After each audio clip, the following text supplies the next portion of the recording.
We'll go ahead and start. So welcome everybody to the Water Committee. I'm Mike Meridian and I run or coordinate the external operations, and I'm the chairperson of the Water Committee.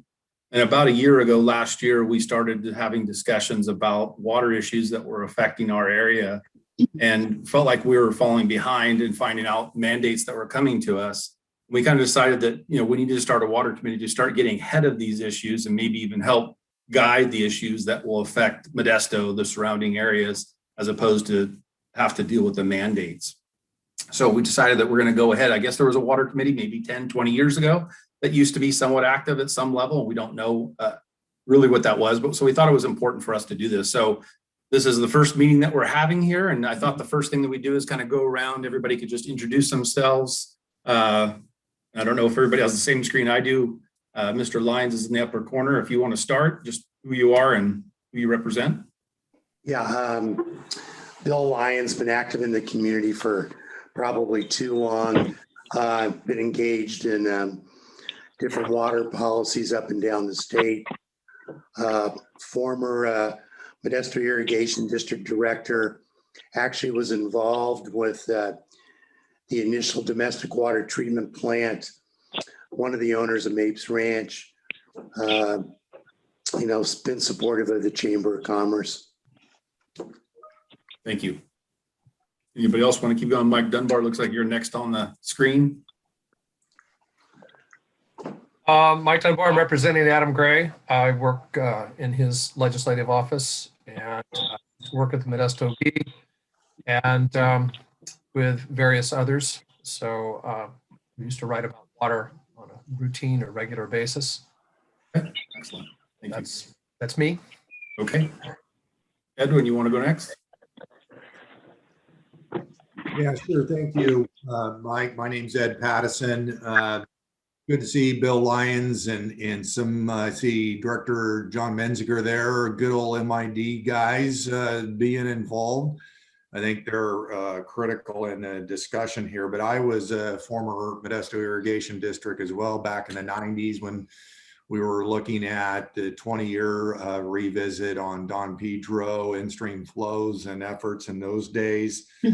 I was basically the hydrologist doing all the modeling on surface water, groundwater, interacting and trying to feed that reevaluation process back in the 90s. And it's interesting to see MID, TID with the FERC relicensing now that I think is a major discussion here because there are some significant impacts to our Modesto area. Also, I think I want to mention there's water conservation mandates from the state that are unfunded, and in my opinion, basically a theft of our area of valuable, precious water resources. So, Mike, you're dead on. There are a lot of mandates coming from the state that are taking from what I will say is the water richest area in the state, and it's coming at the expense of our farmers, our residents, and our businesses. So this is a past due time for the chamber to get involved in this topic, and I'm happy to bring my expertise that's unique. I'm also the general manager for Tuolumne Utilities District, so work in water rights, water management, so I'm happy to help with any discussion here. Awesome. Thank you. Constance? Hi, I'm Constance Anderson, and I am the communications manager for Turlock Irrigation District, former Modesto Chamber of Commerce employee. Much appreciated your work. Dana? Good afternoon. I'm Modesto Irrigation District's regulatory analyst. Awesome. Mel? Hi, I'm Mel Machado, Vice President of Member Relations for Blue Diamond Growers. Lead a team of people that work with growers throughout the Central Valley, but have several here in the Stanislaus area as well. Thank you. John? Mensinger. John Mensinger. I'm president of American Lumber Company, and I'm director of Division 2 of the Modesto Irrigation District. And Division 2 in the MID is the heart of the city of Modesto. Thank you. Mr. Rank? Well, good morning, all. Steve Rank, media past president of the Chamber of Commerce. And the Chamber has been involved actually in water issues for several years. Most recently, we were involved in the FERC relicensing participated on some committees to help move that licensing, and we're part of a economic impact survey that they did on behalf of the FERC licensing with TID, MID. So the chamber has always had deep roots in the water issues and have always actively participated. And I'm glad to see this committee is revisited and rising again. Mr. Gaffney. Good morning, everyone. Michael Gaffney, PG&E Public Affairs and Government Relations Representative and Chairman of the Board. I echo what Steve Rank said. I really appreciate all of your time and effort that's going to go into this subject matter. It's important, and I'm pleased to see so many familiar faces and new faces join us today to talk about this. So I appreciate it. Thank you. And I don't know if it's Jeff or you say Geoff. Some people do it differently. Yeah, it's Jeff Pike. I'm Okay. corporate environmental for Blue Diamond Growers, representing the the operations side of the business as well as regulatory. Okay, thank you. And then we have a phone number, 209-614. I don't know who that represents. Do you know who that is, Trish? No, could you please introduce yourself? Yes. Yes, this is Vicky Humble, the owner of IJ Larson Pumps. My husband and Mike and I own it. And I'm concerned for the farmers in the valley and the area too. My business is 100 years old and we want to keep people in water. Thank you. Maureen. Hi, everyone. My name is Maureen Thompson, and I am calling in on behalf of the Valley Water Collaborative and Perry Clausen. As I'm sure you all know, the Valley Water, I don't know if folks here have heard of the Valley Water Collaborative. It's a new nonprofit to manage the management zones in the Modesto and Turlock groundwater basins with regard to the getting the drinking water program off and running starting May 7th. And then, obviously the long-term solutions involved in that as well. We're currently in the midst of community outreach, looking for collaborators and people to support the work of sharing information with the community. Thank you. Mm-hmm. Melissa. Good afternoon, Melissa Williams. I'm the Public Affairs Manager with Modesto Irrigation District, and I just want to thank the Chamber for their ongoing support and always showing up to help us advocate for water issues in our region. Excellent. So you guys, some of you started already answering the next piece that we're going to go into, but I wanted to talk about it. John Valines is not able to meet with us today. Or Trish, you didn't get to introduce yourself. I think everybody knows you, but go ahead. I don't think we got through everybody on the list yet either, Mike. There's more people. That's all that's showing up on my list. I'll try and help you with that. Hi, good afternoon. I'm Trish Christensen. Here's Mr. Wong. I'm the current president and CEO of the Modesto Chamber of Commerce. Really happy to see so many people join us today. A lot of new faces to me, so I look forward to getting to know you, working with you in the future. Do you see the rest of the names now, Mike? I do now that there's more people that came in here. So Will, you want to go next? You're on mute, or we can't hear your microphone.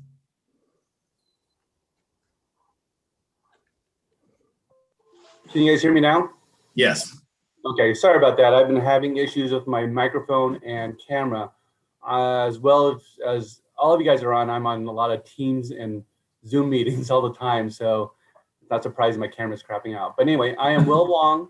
I am the utility director for the city of Modesto, so we do everything that's water related, water, wastewater, stormwater. Very happy for the invitation to join this group. I know it's going to be a very interesting ride that we're all going to be on, especially with all the regulatory constraints that is imposed on all water districts throughout California. It's great to have the chamber involved because I know that we can work in partnership to address the state on all the issues that are coming up, and I'm excited about what this group's going to do. Thank you. Yes, thanks. And I apologize because my screen, I can't see everything here, but it looks like Brianna is the next person on the Yes. list. Hi, everyone. My name is Brianna Gonzalez. I'm a district representative and grants manager for Congressman Harder's office. I want to thank the Modesto Chamber for getting this together. It's a really great group of people, so I'm excited to learn from you all. Excellent. Thank you. Dennis Betancourt looks like the next person. Thank you, Mike. Good morning, team. Dennis Betancourt. I'm the Director of Operations here for the Modesto Blue Diamond Growers site. Worked in the Valley quite a bit with several manufacturers, processors, and look to help represent them in a lot of water projects and so forth in my career. So thank you. Thank you. Brad Johnson. One of our newer board members as well. Yes. Hi there, Brad Johnson, representing Salida Town Council, Sanitary District, home ratepayers of Salida. Thank you. Awesome. Thank you. Looks like then Dirk. Hi, everyone. My name is Dirk Van. I'm a almond and walnut grower in West Side Modesto, and I also work in ag tech industry, and we do aerial imaging. And I work with a lot of local growers and growers up and down the state, helping with distribution in their water. Perfect. Now I can't see everybody. It looks like maybe there's a few more people. Has anybody not been able to introduce themselves so far? I think you got everybody. Okay. Perfect. So the other piece that we have our mission statement, that we kind of a loose mission statement moving forward, which kind of covers everything on water. And John Valines, who does our government relations committee, is not able to come with some family issues. But he felt like wastewater was missing from that mission statement. So the next piece was to kind of talk about, is that mission statement too much? Does anybody have an opinion? Is it too much? Is it too little? Is it just right? Does anybody have an opinion on how we move forward with this group? And raise your hand. I don't know if I can see everybody. Trish, if you can help me out. Does anybody have an opinion? Feel free to unmute yourself and jump in. I saw Will's working on flipping his camera so he can. Can you guys hear me?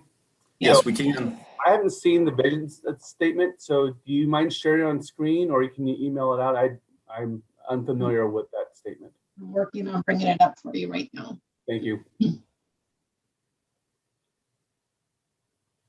you blow it up a little bit? Yeah, I navigated a couple things on here.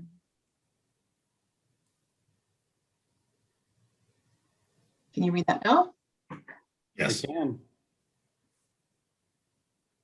Yeah, so, basically in a nutshell, it's anything to do with water, whether it's below ground, above ground, it's wastewater. Will has done a great project where we've taken our wastewater and now we're putting it into drinkable water, and building all the relationships. It's great that we have MID, TID. Hopefully we can get OID out here too, working with the local congressman, federal, state, city officials, county supervisors, and really bringing everybody together to talk about water issues and how they affect it. And we've got a few things that are going, like the current dam that we're trying to deal with, the frick issues and stuff like that, that maybe are more immediate. And maybe that's where we need to target some areas and focus on that with some immediate needs. I know we have some drinking water issues that are coming up here that that we're mandated to meet for people to be able to drink water at a certain level. And if we don't meet those, we actually have to provide them water. There's some hot button issues that we need to attack potentially, and then to be thinking out in the future and making sure that we're shaping things. So does anybody else want to raise their hand? I know some people had some questions, what this committee was going to do. I don't know if I can see everybody. John Messenger is unmuted right now. Did you want to weigh in, sir? Yeah, this is Will Wong. So I think that I don't necessarily have a problem with the mission statement. I mean, it has to do with regional or local water resources. I mean, if you say that, you cover pretty much everything. But I would defer to my partners in MID to see if it's strong enough of a statement to just say local or regional water resources instead of breaking it up into the individual components. Okay. Anybody else? I like being more concentrated sentence as opposed to a long, loaded, paragraphs. That's great. We can talk about that stuff offline, and I'll talk to you a little bit more. Will Wong, is there any hot button issues that we should be focusing on first? Does anybody have any hot button issues that we need to move to the top of the list? Mike? Yes, sir. Yeah, Bill Lyons. I've been deeply involved in water issues for probably the last 30 years. And, recently I served as the ag liaison for Governor Newsom, was up and down the state on SGMA issues. Locally, we're beginning our second year of intense SGMA discussions. And I really believe that's something the chamber has been a little bit engaged in, but needs to get more engaged in, especially with the city of Modesto and our local businesses. Okay, thank you, Bill. I know that we have a couple representatives from TID and Blue Diamond. Are there some hot button issues? I know that you guys are concerned about manufacturing and your growers. Are there some issues that you feel that are things that need to move to the top of the list? This is Mel. For me, while it seems like a big target there with that mission statement, in my opinion, all of those things with water, whether it's state, local, federal, all the surface ground, it's all interrelated. So if you focus on one and ignore the others, it's still going to bite you. You have to take on the whole thing and monitor it all and work hard at it. I don't think we can cut anything out. Okay. So this is Will. So Mel, are you saying that we should have a general, just combine all the, don't break out the individual types of water, but keep No, I add the wastewater to it because that's definitely a factor. And then if you're gonna do that, then I would add stormwater as well too. Yeah, okay. Okay.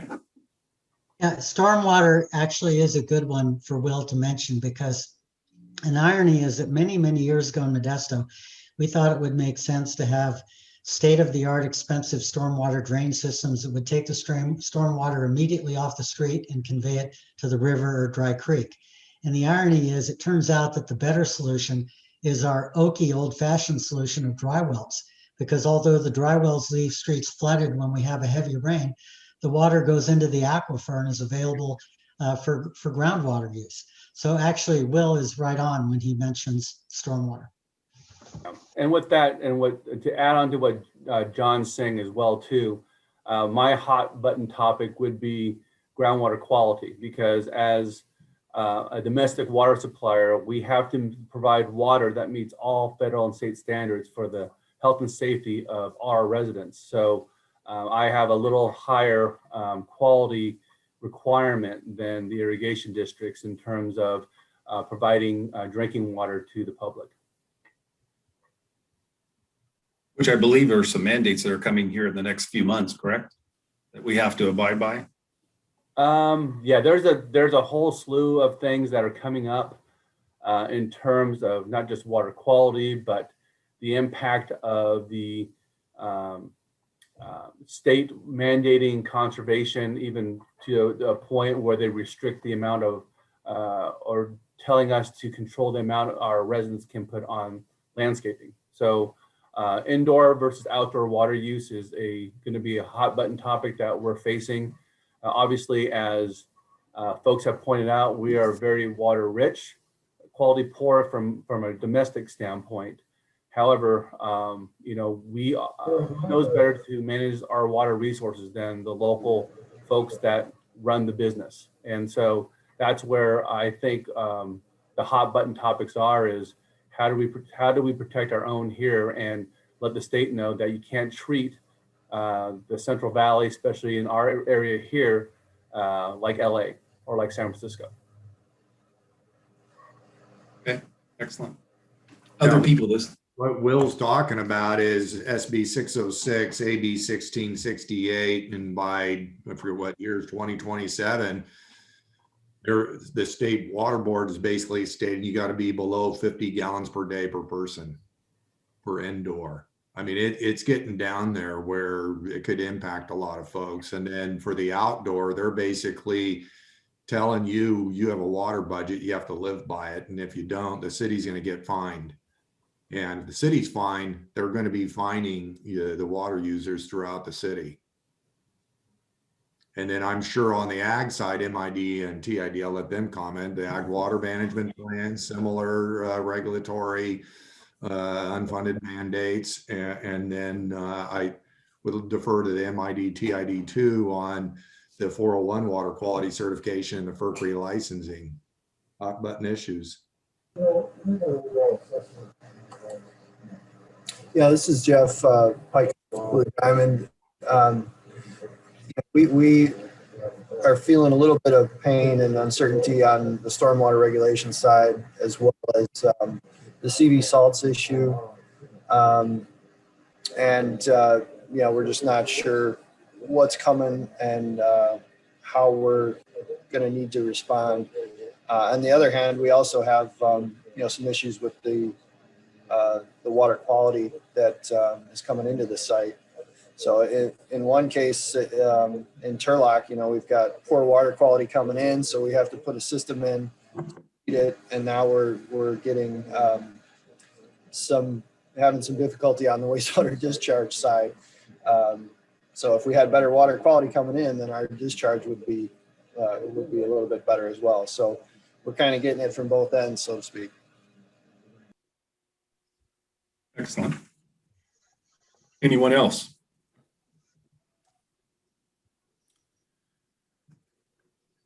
So what I'm hearing here is we don't maybe understand, all of us together, the complex web of how water's interacting. And I'm almost wondering if a few of us together, and anybody could be a part of this, is that we build some type of infographic looking at, below ground, above ground. We're dealing with different things, domestic water, wastewater, stormwater, and kind of looking at that, and then looking at the different bills and different mandates that are coming down, so that everybody can kind of see that bigger picture. Because I think that's the one thing I've learned just talking to a few people, is they don't realize all the other pieces that are interconnected to this process. And the reason why we wanted to open it up, and they just wanted to make sure it wasn't too overwhelming for everybody to go, we're looking at such a big pot, but it is all interconnected with the, all the pieces. So I don't know if anybody else disagrees with that, if we could create some type of infographic that kind of talks about how all these pieces work together, and then list out the different legislation that's either in place or going to be coming down the pike, so that everybody's kind of aware of that. So we have a better understanding of that. Does anybody think that's crazy? I'm going to observe that there's a lot of good information out there. So Dana and Melissa from the MID are very well informed on pretty much any water issue you can imagine. And likewise, I'm sure that Constance Anderson is equally, if not better, well informed. Occasionally, in order to understand a water issue, I actually call a Turlock Irrigation District Director. So I have a lot of respect for what TID knows.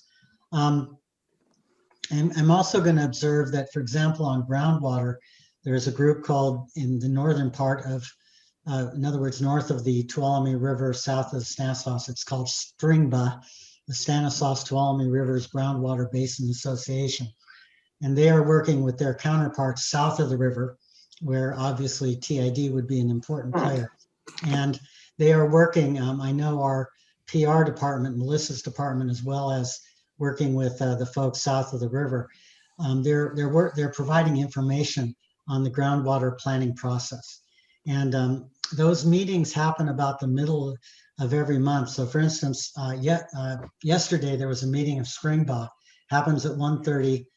It's open to anybody. Anybody can get the agenda from the website and can log into that meeting as a viewer. Not necessarily you have to raise your hand to be recognized if you want to say something, but you can certainly view it without restriction. So there's a lot of information actually out there. And I think maybe what you could do, Mike, is provide a reference, you could provide a page maybe that would just show that would have links to different sources of information, because the information is out there. And I will assure you that everybody involved here is fighting very strongly for our water rights. And certainly an informed citizenry is important. For instance, Mike Dunbar worked for a firm that was paid by the MID to provide a documentary on water. And Mike did a great job. It's a very interesting documentary. And that documentary, anybody can watch for free. Thank you, John. Mike, I'm Yes. currently putting together a bill legislation tracking list for our senior management here at MID. And I'll tell you, I'm tracking over 200 bills that could impact the district. So what I can do is cut out the water portion and even the water energy nexus and send that to Trish to disseminate amongst the group. And it's Okay. only a snapshot. It may not include, obviously, I'm not following anything to do with like wastewater. So it's not going to give a complete water look, but it will get you started. Okay. And as Director Mensinger mentioned, we do have a lot of infographics and resources between us and Turlock Irrigation District, and I know Will, City of Modesto, same thing. So we could, as John mentioned, we could put together a host of links and PDFs and get it packaged together, and then maybe build from there if that works. Okay. It's awesome. I appreciate it. I'll also piggyback on Sturgba for us in the city of Modesto and our fellow members of Sturgba. I am happy to put anyone on the mailing list for that. They do meet the first Wednesday of every month, 1:30. Currently doing that via Zoom during COVID. So happy to put anyone on that mailing list if you'd like. Yeah, and we have a separate website too, sturgba.org. Right, and the city of Modesto has plenty of water documents that we put on our website as well too, and we'd be more than happy to coordinate with MID and TID on like an info packet for everyone, or just kind of give you links to all the water documents that we do have. Obviously, without water, we don't have a community here, so we all take it pretty seriously, and we have a lot of good information out there. Appreciate that. That's great. So the next piece is, how often do we want to meet? What are those hot button issues that we should move to the top? And we've gotten a couple down there. I feel like, at least my opinion, at least the first few meetings, we need to be more frequent, maybe monthly, until we kind of get our sea legs and understand kind of the navigate where we need to navigate. And after that, I don't want to inundate people with more meetings, because I know each one of you probably are involved in different boards besides your jobs. But is it better to maybe meet quarterly, since we're all kind of actively working on water issues in our own jobs at different times? Does anybody have an opinion on that? Is this something that we think we should be monthly or quarterly? Well, I what you guys ultimately want. I mean, we can craft what we can provide on our side, but it has to be based on what you guys want. I don't want to give you guys or steer you guys in a direction that you guys don't want to go into. So it'd be nice for me to understand what your concerns are, what your hot button topics are, and then we can find a place where we can, merge and then kind of, be specific with our information. Like Melissa and Dana mentioned, there's lots of information out there, but what are your concerns? And then maybe we can craft our message or our response based on what you guys are interested in. Well, I'm going to give the initial response, at least I would say from the chamber, in a loose sense, that we're looking at it, getting an understanding of where the issues are today that we're already having to deal with, but we want to get ahead of this too for the future. So I feel like there's some things that maybe we can assist on by bringing everybody together to speak as one voice for our local area. And if there's 4 or 5 issues that are really important that we need to focus on and help deal with, great. But we want to make sure that we're also thinking about the future and start shaping that. And what are some of the things that we can do to help start gearing the state or whoever's making the legislation? Hey, think about the Valley first before you start mandating these things and be involved in that process. So I feel like it's almost like 80% of it's going to be on these issues that we're dealing with today. But we've got to start putting some time, forward thinking, and hopefully over time, we're going to start transitioning to more forward thinking and less reactive. And again, I don't know. Yes, John. I just want to say, I think I appreciate your spirit of optimism, Mike. And all I can say is, having been in the water world a while now, we are reactive for kind of a reason. We have a political environment at the state level where the state is trying to take our water for environmental purposes. The state bureaucrats, particularly those with the State Water Resource Control Board, are very hostile to our interests. They have a professional bias towards taking water from people and human uses and putting it to environmental use without very rigorous science as to what the benefits are, without rigorous analysis about the trade-offs, like, is it $100 million, $100,000 per salmon, or $1 million per salmon, or what? They don't know, and they don't care, because where they're coming from is they are environmentally focused. And so, to put it bluntly, we are very reactive. The environmentalists, the state of California is dominated by coastal interests. That's where the people are. That's where the legislators are. They are very heavily influenced by environmental lobbyists. We are in constant legal battles. And by the way, the legal battles could last 5, 10, 15, 20 years. So unfortunately, we end up being very reactive because, to put it bluntly, trying to accomplish anything positive is very difficult. Now, Adam Gray is a wonderful legislator from our area who is very good at looking after our interests. Well, Adam tried to make some small changes that would have, if you will, changed the system to be a little bit fairer and more transparent. And he got slapped down by the Democratic leadership. And because he didn't vote the way they wanted him to, they, removed him from committees and punished him. And that's the kind of world we're living in. So unfortunately, a person like Adam would love to be reactive and is certainly capable, would love to be proactive and is certainly capable of knowing what needs to be done. But unfortunately, he's just not going to get the support. It's going to be incredibly difficult or impossible to succeed. So, to put it bluntly, at the moment, the best thing we can do is be informed, understand where things are going from. And then there are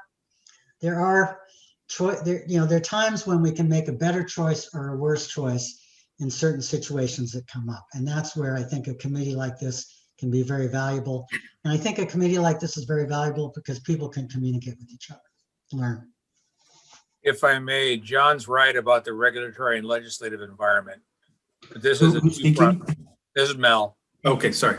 This is a two-front war, because there's also the public role, the consumer role.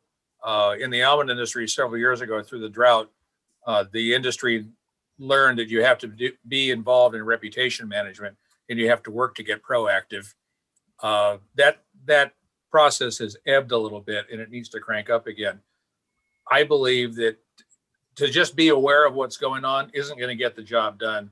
To be involved in the legislative regulatory arena is difficult. And yeah, you have to be there if you're going to move anything. But are we anticipating doing anything in public outreach, in public relations, in reputation management as a community? And I'll use an example. Yesterday, San Jose Mercury took a nasty shot at ag here in the valley, almonds in particular, but a really nasty shot.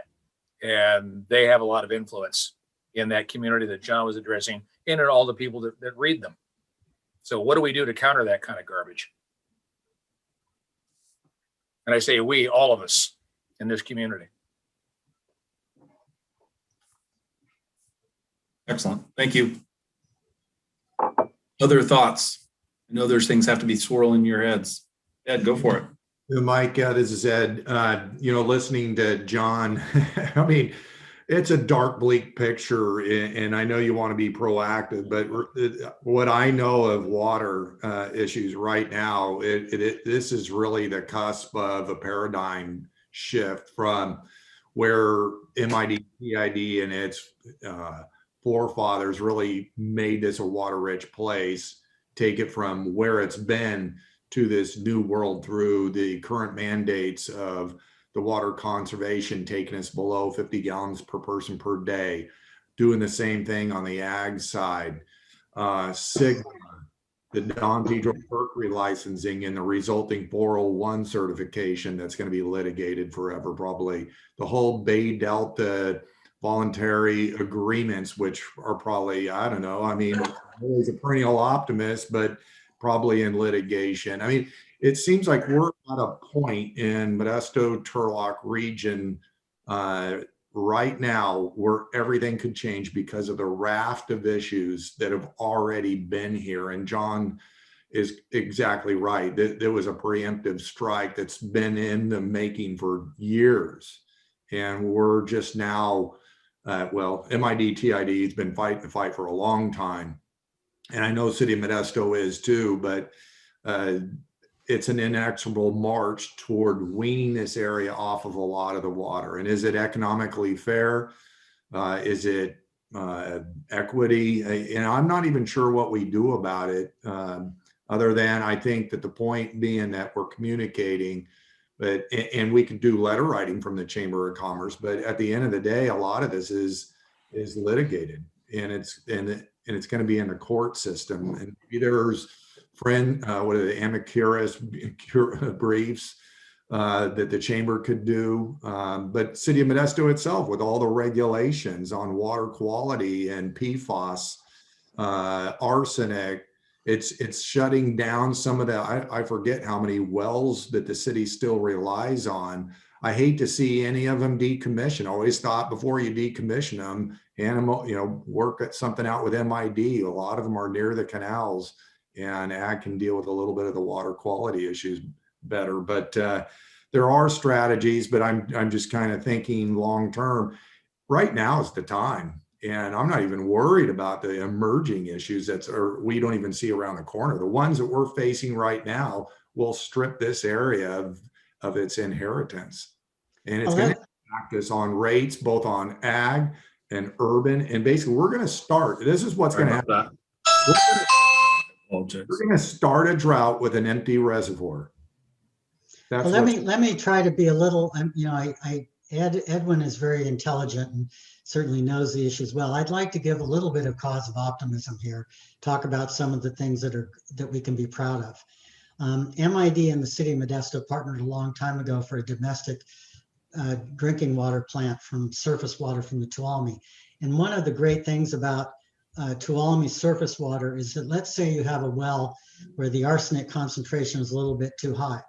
Well, you can spend a lot of money taking the arsenic out of the water to get to the desired level of concentration, or you can blend the water with surface water that doesn't have arsenic or doesn't have very much in it, and you can get to the desired concentration that way.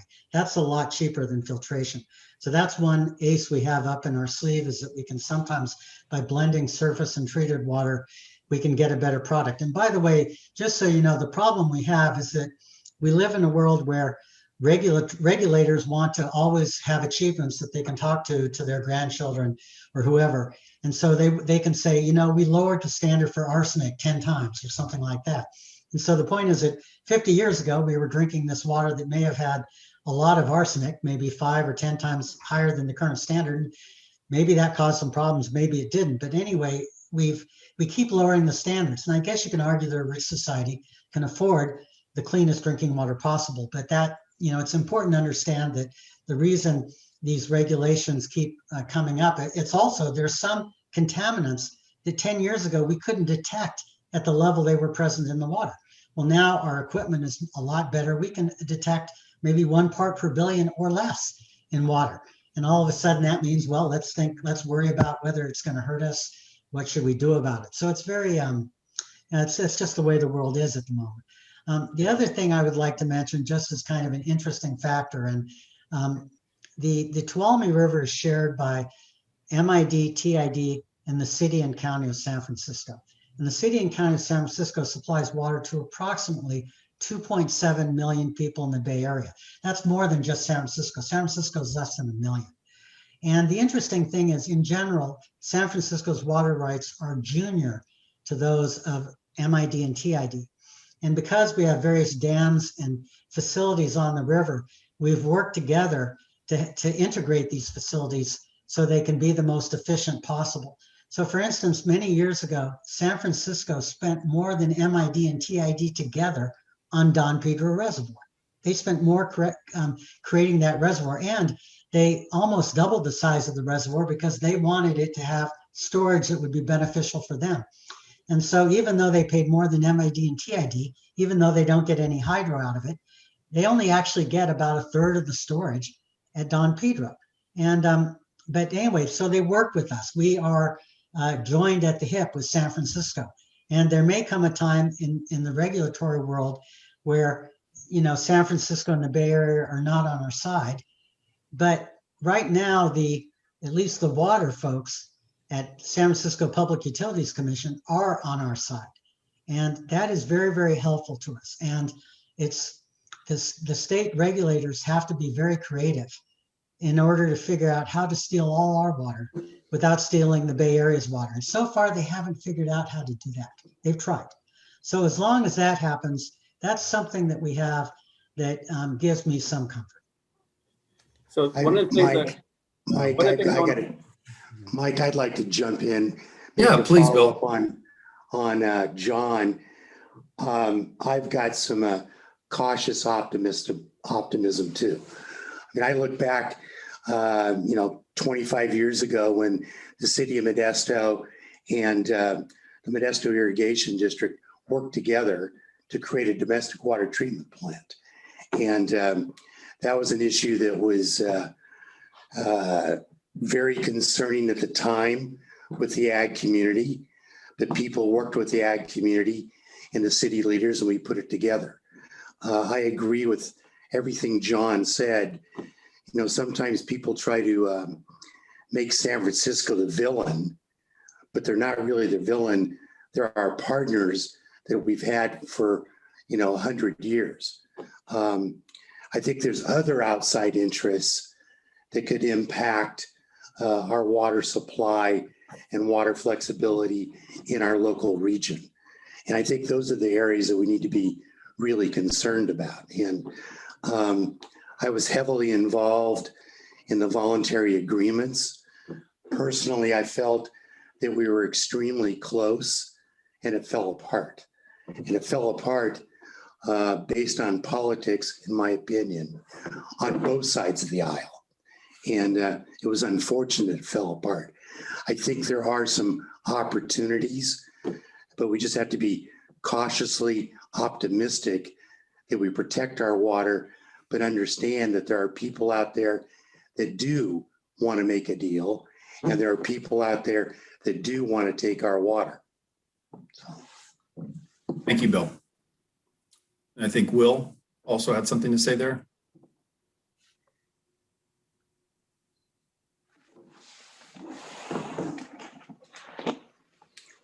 You're coming online, Will? Yeah, can you guys hear me now? Yep. All right, sorry, some microphone issues. One of the things that we want to point out too, along with the partnership, like John pointed out and Bill pointed out too, is this area has been very good at managing its water very well. In fact, John mentioned the partnership between Modesto and MID on building that surface water plant. And what that benefit was that we allowed in lieu groundwater recharge. The city of Modesto, prior to the plant, was 100% groundwater. And our cone of depression underneath the city drove us to partner up with some irrigation district in order for us to bring additional water supplies so we could prevent our aquifer from going, into a point where to a point of no return. So since the MID plant has been online, our groundwater levels have risen in our aquifer. And I attribute that to good water management amongst our local agencies here. In fact, as we look at this dry year that we're facing here, the city of Modesto should be fine because we have our groundwater levels for at least our customers here should be in good shape to provide our customers good water. I don't think we'll go into any drought restrictions this year. However, next year, we don't know. But one of the strengths, again, is our ability to manage our water well and to have the state come in and dictate to us how to manage our water, why we need to cut our residents back on their indoor water use is asinine, because we've proven time and time again that the city of Modesto has been great stewards of its natural resources. And that's where we need to point that out. One of the things I fear is the city of Modesto's residents invested with MID in a new surface water plant. So if The state wants to grab our water. What does that do to those assets that we invested in? So that's where my concern is. And I want to make sure that as a team here, we're able to make a difference and really get the legislators to change their minds on, we're not the simple valley. We are very complex, we're very sophisticated, and we're very smart. And we've proven that time and time again. And by the way, I would like to give a shout out to Brianna Gonzalez, because she works for a Democrat named Josh Harder. And Josh Harder is a wonderful guy. So just as Adam Gray is a wonderful Democrat representing the Valley, Josh Harder is a wonderful Democrat representing the Valley, fighting for the water interests of the Valley. And Josh's, it's got to be his number one issue, is protecting our water rights, getting federal money for water projects. So Josh has just done a tremendous job in that way. So when I complain about the Democrats in Sacramento, I'm not complaining about Democrats from our Valley. Awesome. Thank you, John. I appreciate the kind words. I'll definitely let Congressman Harder know. And you're absolutely right. Water is our number one priority. We're doing everything we can to keep our water here. You know, like someone said earlier, not send it over to LA or San Francisco. We got to keep it here. So thank you for those words, John. Hey, Mike, I need to jump off to go to an association meeting, but just so you know, the focus from the state side, what I'm seeing a lot of bills is, as Will's mentioned, ton on water quality. Drinking water is a big focus. And then the state water board is looking at drought planning and water rights. So that's going to be a concern in the very near future. And then on the Fed side, they're going to start discussing infrastructure and storage. So just to give you kind of an overview of what I'm seeing coming down legislation wise. And then Mike Dunbar, you can let Adam know, kudos on his bill. He has a bill, AB 1376, to address the concerns with the 401 permit process. So MID will be sending a support letter on that. And I'm not sure of its chances, but it is a good bill to address the concerns that we have with the 401 permit process. Thank you. I will let them know. Look forward to seeing you all again. Thanks. Bye, Dana. See you, Dana. Well, some of the things that I'm hearing, I hear the balance of negativity and positivity. And John, you're right. I'm an optimist. You know, what I did with the neighborhood, you know, I thought I could conquer the world. And I think I did a good job at kind of turning things around. And most people thought I was crazy. And I think that's kind of who I am as a person. So I think I'm the right person for this job, for this committee, because you have to believe in the possible. Otherwise, you're too demoralized. So I like hearing some of the things about the partnerships and the teamwork that we can build here or continue to build, since you guys are already doing some of that, but we can do better. And with that is the communication between this group. Because, you know, we have a weird balance. We have, you know, farmers' interest, we have business interest, and like for Blue Diamond, they're dealing with both. They're doing the manufacturing, but they also have the growers that they're dealing with. And then we all live in these cities and counties that are dealing with the water. We want to have quality water too, to live and drink and cook and those things. So it sounds like everybody's in a positive mode, and which we need to do, but we recognize that we're in an environment right now that's kind of ugly across the board, and water is a big issue that's not in our favor, but we've got to believe what's possible, and we got to find those synergies where we can work together and deal with those things, and then try to minimize the bad things as best as possible. So I'm thinking of what the future meeting is, and I'm wondering with Harder, you know, maybe having him come here and explaining his role, what he can do to help this group might be a next piece, whether he can do it next month or the following month. But I think that would be healthy for this group to have, if that's possible, Brianna. Yeah, I will definitely let our district operations and Congressman Harder know. And I think that's a fantastic idea, and we would be happy to do that. And the same thing with Adam Gray. Being able to hear their version of this as opposed to our versions of what we've been able to digest through, you know, media and the newspapers, but it'd be great to hear from them and what they can do to help this group out. I would like to spend some time with Constance, Dana, and Melissa, getting some of that information and talking about those things. And then there's a few of you like Will what you oversee at the city and kind of see it from your perspective and have some offline conversations. But I'm thinking somewhere a month from now, we would meet again and kind of get an update when maybe potentially Josh or Adam Gray can join this committee. And through that, I'll send some information out after I talk to a few of you offline to kind of get a little bit deeper into some of these issues. Does anybody else have anything else they'd like to add or have more questions? I don't know if I can see everybody, if we have any hands up, Trish. I don't know if you have a better view than me. No, but I would Okay. like to chime in. What we would like to be able to do is set a meeting cadence. And so we targeted today at this time as one of a starting point. So if this certain day of the month, same week, same time works for the consensus here, we'll just try and land on that as a continuing cadence for these meetings, and we'll reconvene a month from now. Does that work in general? Sounds good to me. Thank you. I really appreciate and love hearing all the offers to collaborate and share information, and open to hear and listen to one another. So I think that's an excellent start today, Mike.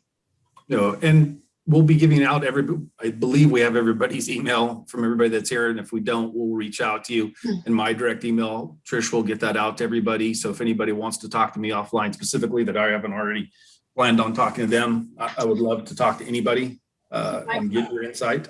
Mike, why don't you go into the chat box, throw your email address in there. I'll do the same with mine. I'm happy to connect anyone that needs connecting, but we do have an email for everyone that joined today.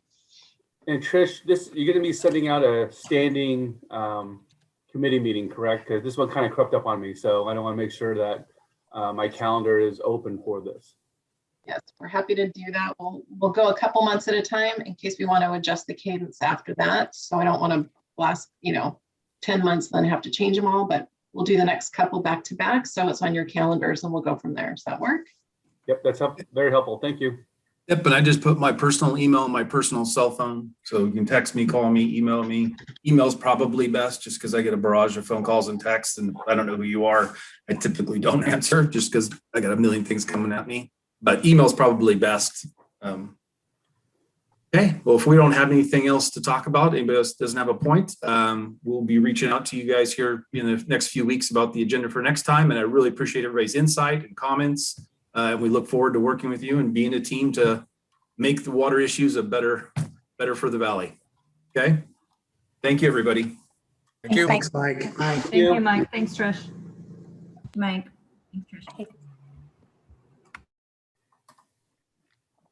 Trish.